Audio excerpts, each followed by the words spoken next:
मेरे इस channel healing वेदा के माध्यम से हमेशा यही उद्देश्य रहता है कि जितना हो सके आपको आपके स्वास्थ्य से जुड़ी हुई इंपॉर्टेंट जानकारियाँ दी जा सकें, ताकि आप अपने आप को, अपने परिवार को स्वस्थ बना के रख सकें, क्योंकि स्वस्थ जीवन ही सबसे बड़ा वरदान है। स्वास्थ्य सबसे बड़ा वरदान है। इस वीडियो को मैंने 2 पार्ट में बनाया है। दोनों ही पार्ट बहुत ज़्यादा इंटरेस्टिंग और इन्फॉर्मेटिव होने वाले हैं।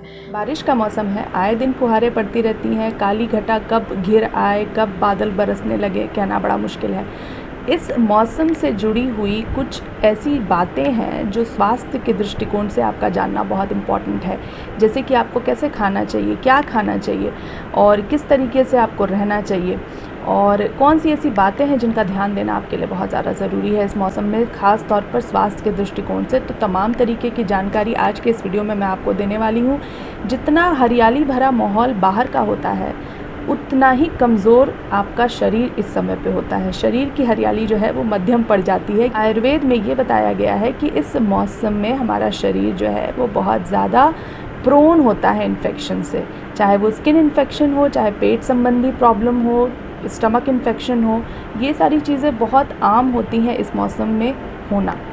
तो कौन सी ऐसी चीज़ें हैं जिसका आपको ध्यान देना चाहिए, वो जानकारी आपको मिलेगी। साथ ही शिव जी का महीना है और इस महीने से जुड़ी हुई बहुत सारी भ्रांतियाँ भी हैं, और उन भ्रांतियों के बारे में भी हम बात करेंगे। जैसे कि कहा जाता है कि इस महीने में दूध नहीं पीना चाहिए। लोग दूध नहीं पीते हैं क्योंकि हम शंकर भगवान को चढ़ाते हैं, दलील ये देते हैं।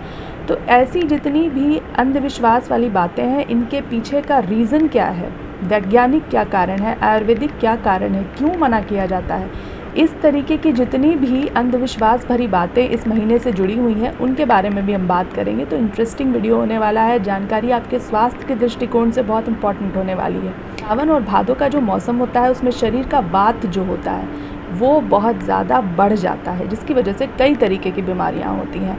और ये जो महीना है वो जुलाई से लेकर सितंबर तक का है। तो ये 3 महीने आपको बहुत एहतियात के साथ रहना है। घर पे अपना भी ध्यान रखना है, पूरे परिवार का ध्यान रखना है। तो कौन सी ऐसी बातें हैं जिनका आपको ध्यान देना चाहिए, खाने पीने से जुड़ी हुई, रहन सहन से जुड़ी हुई तमाम तरीके की जानकारी आज के इस वीडियो में आपको मिलने वाली है।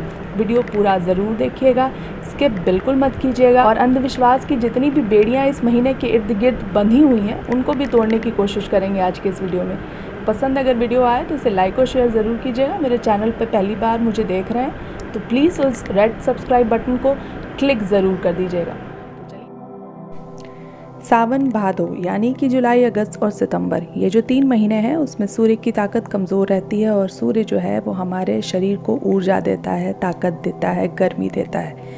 बादल घिरे रहते हैं, इसका प्रभाव शरीर पर भी पड़ता है और शरीर की अग्नियाँ भी मध्यम या कमज़ोर हो जाती हैं। जैसे अग्नि पर अगर पानी डाला जाए तो वो या तो बुझ जाएगी या कमज़ोर हो जाएगी, ठीक उसी तरीके से बारिश के मौसम में शरीर में मौजूद अग्नियाँ कम हो जाती हैं और इस वजह से शरीर का बल कम हो जाता है और कमज़ोर अग्नि के कारण वात का प्रकोप शरीर में बढ़ जाता है।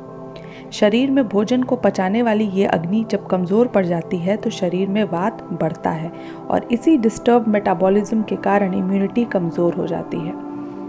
कई बीमारियां होने लगती हैं। ये या तो पेट से संबंधित होती हैं या त्वचा से संबंधित। अब हम जान लेते हैं कि हमें क्या करना चाहिए और क्या नहीं करना चाहिए।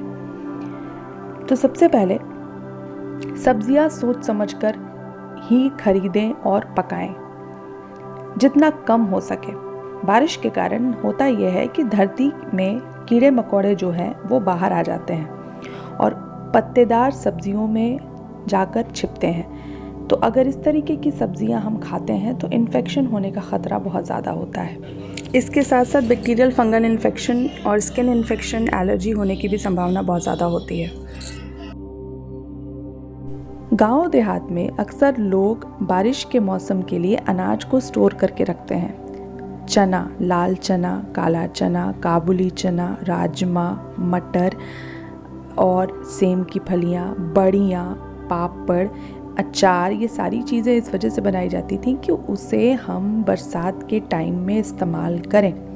रीज़न बहुत अच्छा था, उन्हें मालूम था कहीं ना कहीं कि बरसात के टाइम में सब्जियां बहुत ज़्यादा इस्तेमाल नहीं करनी चाहिए, क्योंकि कहीं ना कहीं ये मेटाबॉलिज्म को नुकसान पहुंचाती है। आपको तरह तरह की बीमारियां होने की संभावना होती है।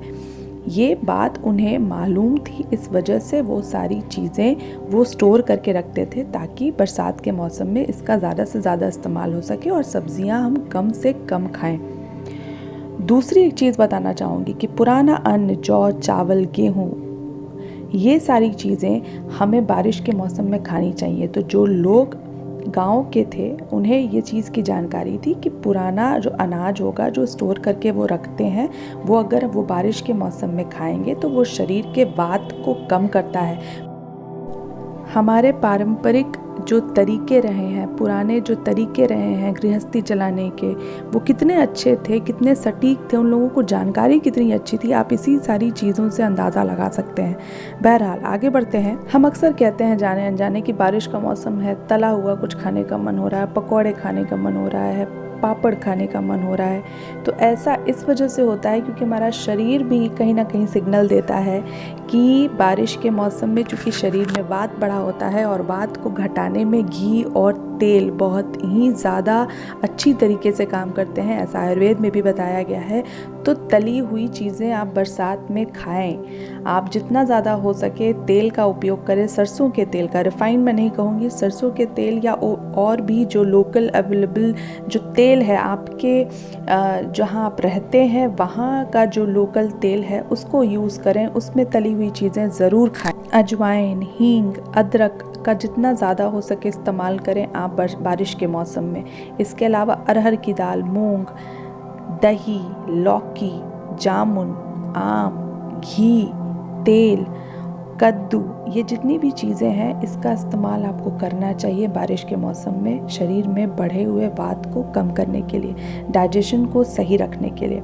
सुपाच्य, ताज़ा, गर्म खाना खाने की आदत लगाइए क्योंकि पेट ठीक रखना बहुत ज़रूरी है इस मौसम में। ये तो थी कुछ खाने पीने की बातें। अब हम बात कर लेते हैं कि ये जो मौसम है ये शंकर भगवान की पूजा का मौसम है। सावन का मौसम हम आराधना और पूजा में शिव की बिताते हैं। इस वीडियो के अगले पार्ट में ही, जो कि मैं इसके बाद ही अपलोड करूँगी, आपको बहुत अच्छी जानकारी मिलने वाली है उन तमाम अंधविश्वासों के बारे में कि उनके पीछे का वैज्ञानिक कारण क्या है, क्यों कुछ चीज़ें सावन में वर्जित हैं करना। तो इन्फॉर्मेशन लेने के लिए उस वीडियो को ज़रूर पूरा देखिएगा, आपके लिए जानकारी बहुत ज़्यादा उपयोगी होने वाली है।